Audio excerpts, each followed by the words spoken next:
దిగంబర దిగంబర శ్రీపాదవల్లభ దిగంబర. దిగంబర దిగంబర శ్రీపాదవల్లభ దిగంబర. దిగంబర దిగంబర శ్రీపాదవల్లభ దిగంబర. శ్రీ దత్తాత్రేయ స్వామివారు బ్రహ్మ విష్ణు మహేశ్వరుల త్రిమూర్తి స్వరూపం. ఆయన కేవలం ఒక ఆధ్యాత్మిక గురువు మాత్రమే కాదు, భౌతిక అవసరాలను తీర్చి జీవితంలో సమృద్ధిని ప్రసాదించే కల్పవృక్షం. మేనిఫెస్టేషన్ అంటే మన ఆలోచనలను వాస్తవ రూపంలోకి తీసుకురావడం. దత్తాత్రేయ ఉపాసనలో దత్త అనే పదానికి అర్థం ఇవ్వబడినది. అంటే మనం అడగకముందే మన అవసరాలను గుర్తించి అనుగ్రహించే దైవం ఆయన. ధనం అనేది ఒక శక్తి, అంటే ఎనర్జీ. ఆ శక్తిని ఆకర్షించాలంటే ముందుగా మన మనస్సులో ఉన్న దారిద్ర్య భావనను తొలగించి సమృద్ధి భావనను నింపుకోవాలి. దీనినే ఆధ్యాత్మికంగా లక్ష్మీ కటాక్షం అని, ఆధునిక పరిభాషలో లా ఆఫ్ అట్రాక్షన్ అని అంటారు. మన ఆలోచనలే మన జీవితాన్ని రూపొందిస్తాయన్న సత్యాన్ని దత్తాత్రేయ తత్వం స్పష్టంగా తెలియజేస్తుంది. ఏ మేనిఫెస్టేషన్ ప్రక్రియ ప్రారంభించే ముందు శ్వాసపై నియంత్రణ సాధించడం అత్యంత ముఖ్యము. శ్వాస మనస్సును వర్తమాన క్షణంలోకి తీసుకువస్తుంది. వెన్నుముక నిటారుగా ఉంచి కళ్ళు మూసుకుని కూర్చోవాలి. 4 సెకండ్ల పాటు ముక్కుతో గాలి పీల్చి 7 సెకండ్లు లోపలే ఉంచి 8 సెకండ్ల పాటు నోటితో నెమ్మదిగా వదలాలి. దీనినే 4-7-8 శ్వాస విధానం అంటారు. ఈ శ్వాస ప్రక్రియలో గాలి పీల్చేటప్పుడు విశ్వంలోని సకల సంపదలు మీలోకి ప్రవేశిస్తున్నట్లు ఊహించుకోవాలి. గాలి వదిలేటప్పుడు భయం, ఆందోళన, పేదరిక ఆలోచనలు బయటకు వెళ్ళిపోతున్నట్లు భావించాలి.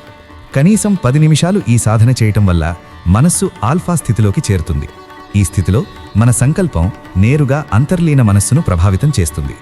దత్తాత్రేయ స్వామి మంత్ర జపానికున్న ఆధ్యాత్మిక వైబ్రేషన్ మన చుట్టూ ఉన్న నెగటివ్ ఎనర్జీని తొలగిస్తుంది. ఓం ద్రాం దత్తాత్రేయాయ నమః అనే మంత్రాన్ని జపించేటప్పుడు స్వామి మన ముందే ఉన్నట్లు, ఆయన కమండలం నుంచి వెలువడే పవిత్ర జలం మనపై పడుతూ దారిద్ర్య రేఖలను తుడిచివేస్తున్నట్లు భావించాలి. ద్రాం అనేది దత్తాత్రేయ బీజాక్షరం. ఇది నాభి ప్రాంతంలోని మణిపూరక చక్రాన్ని ప్రభావితం చేస్తుంది. ఈ చక్రం ధనానికి, ఆత్మవిశ్వాసానికి కేంద్రం. ఈ మంత్రాన్ని 108 సార్లు జపించడం వల్ల ధన ప్రవాహానికి అడ్డుగా ఉన్న అవరోధాలు తొలగిపోతాయి. మేనిఫెస్టేషన్లో విజువలైజేషన్ అత్యంత కీలకమైన భాగం. మన మెదడుకు నిజం, ఊహ అనే తేడా ఉండదు. మనం సంపన్నులమని బలంగా ఊహించుకుంటే విశ్వం ఆ పరిస్థితిని సృష్టించేందుకు ప్రయత్నిస్తుంది. మీ బ్యాంకు ఖాతాలో మీకు కావలసిన మొత్తం స్పష్టంగా కనిపిస్తున్నట్లు ఊహించండి. మీకిష్టమైన ఇల్లు లేదా కారు కొంటున్నప్పుడు కలిగే ఆనందాన్ని ఇప్పుడే అనుభవించండి. దత్తాత్రేయ స్వామి స్వయంగా మీ ఇంటికి వచ్చి మీ బీరువాను లేదా గల్లాపెట్టెను తాకి అది ఎప్పుడూ ధనధాన్యాలతో నిండి ఉండేలా దీవిస్తున్నట్లు భావించండి. నేను సంపన్నుడిని, విశ్వం నాకు అపారమైన ధనాన్ని అందిస్తోంది అనే అఫర్మేషన్ను మనసులో పలకాలి.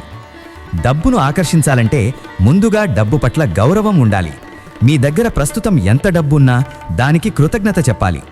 ఈరోజు భోజనం, దుస్తులు లభించాయని దత్తాత్రేయుడికి ధన్యవాదాలు చెప్పండి. కృతజ్ఞత ఉన్నచోటే లక్ష్మి నివసిస్తుంది. దత్తాత్రేయుడు అవధూత. ఆయన బోధేమిటంటే పంచితేనే పెరుగుతుంది. సంపాదనలో కొంత భాగాన్ని అవసరంలో ఉన్నవారికి, ఆవులకు, కుక్కలకు వినియోగించడం వల్ల కర్మఫలం సానుకూలంగా మారుతుంది. డబ్బు ఖర్చవుతుందనే భయం వద్దు. ఖర్చయ్యే ప్రతి రూపాయి 10ంతలై తిరిగి వస్తుందనే విశ్వాసంతో ఉండాలి. ఈ మొత్తం సాధనను ప్రతిరోజు బ్రహ్మముహూర్తంలో, అంటే తెల్లవారుజామున 4 నుంచి 6 గంటల మధ్య చేయడం ఉత్తమం. చివరి 5 నిమిషాలు ప్రశాంతంగా మౌనంగా కూర్చుని మీ కోరిక నెరవేరినట్లుగా చిరునవ్వుతో ఉండాలి. దిగంబర దిగంబర శ్రీపాదవల్లభ దిగంబర అని స్మరిస్తూ సాధన ముగించాలి. విజువలైజేషన్ అంటే కేవలం కళ్ళు మూసుకొని బొమ్మలు చూడటం కాదు. చూపు, వినికిడి, స్పర్శ, వాసన, భావం ఈ పంచేంద్రియాలన్నింటినీ ఊహలో లీనమయ్యేలా చెయ్యాలి. డబ్బును చేతులతో తాకుతున్న స్పర్శను, కుటుంబ సభ్యులు అభినందిస్తున్న మాటలను, కొత్త ఇంటి లేదా కారు వాసనను, కోరిక నెరవేరిన ఆనందాన్ని పూర్తిగా అనుభవించాలి. దత్తాత్రేయ తత్వంలో అబండెన్స్ అంటే అపారత.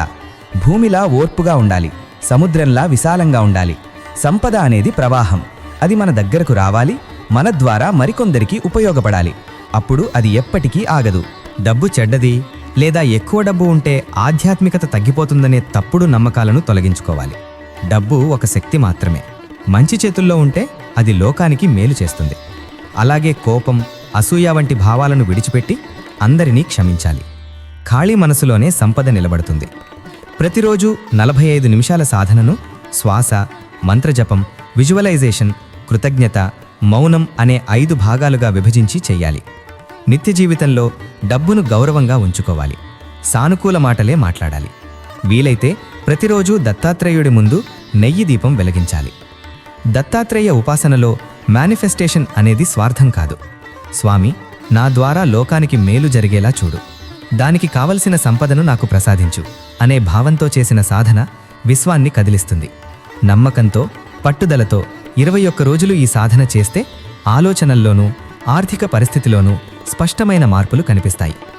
దిగంబర దిగంబర శ్రీపాదవల్లభ దిగంబర, దిగంబర దిగంబర శ్రీపాదవల్లభ దిగంబర, దిగంబర దిగంబర శ్రీపాదవల్లభ దిగంబర.